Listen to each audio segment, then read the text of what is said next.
ArrayList is a collection class which implements a dynamic array. In Java, standard arrays are of fixed length.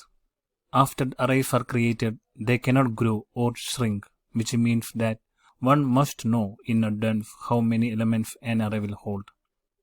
But sometimes one may not know until runtime precisely how large an array you need. To handle this situation, the collection framework defines ArrayList. In brief, an ArrayList is a variable length array of object references. That is, an ArrayList can dynamically increase or decrease in size. Now let's see how an array is structured in memory. Internally, the concept of ArrayList is achieved using an object array. This may be a surprise for many of you. What? An ArrayList is implemented by object array?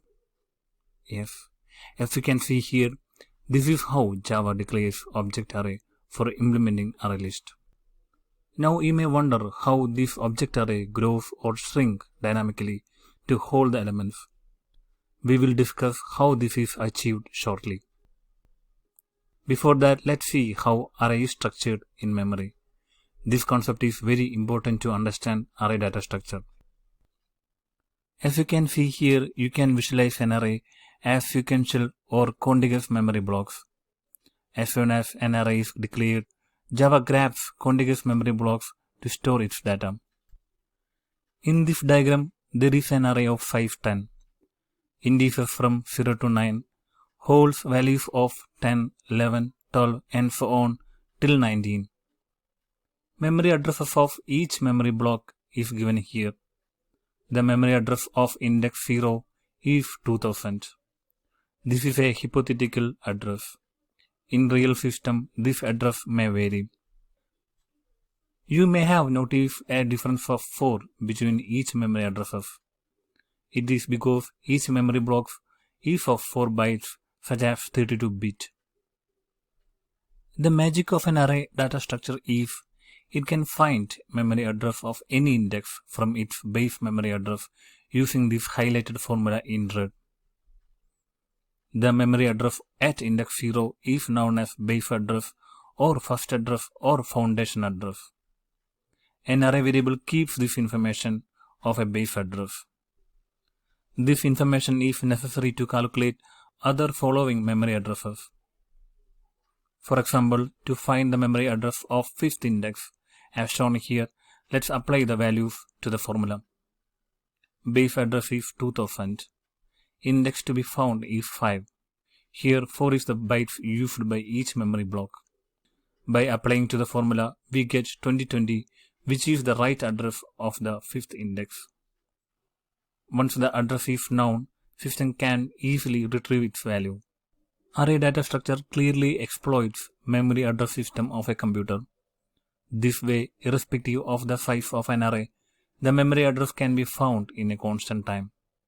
Such as, if an array is of size of millions, the memory address of 10th index and millionth index can be found at constant time. This is why contiguous memory blocks are used by arrays. Now let's see how dynamic array concept is achieved using arrays for ArrayList. It is very simple concept. There is no magic here. As you know, ArrayList internally is implemented by object array. When the initial capacity of object array is full, Java creates a new object array with size of 2 times of a previous array. Then copies the elements from previous array to this new array. Such as this image shows, an empty array is shown here at the top. This is similar to an array which is created with an initial size of 10. Let's call this array as k. The elements are being added to this array. Then the array k becomes full. Once it is full and if an element is being added at this time, Java creates a new array. Let's call it as t. This array t is created with the double size of k, which is 20. And elements are copied to this newly created array t from array k. And this new array t will reference to the array list. And this process is repeated whenever referenced array gets an element is added when it is full. The size method on ArrayList returns the count of elements which are occupied, not the current capacity of the ArrayList. This is how dynamic array concept of ArrayList is achieved. If you know in advance the average count of elements to be added to ArrayList, there is always an option to create an ArrayList with initial capacity. In this way, you can improve the performance of a program by reducing the number of array copying operations. The legacy collection class vector works similar to an ArrayList. The only difference is vector by default is synchronized.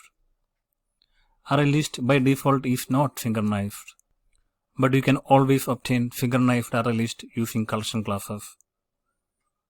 We will discuss about them in collection algorithm section later in the course.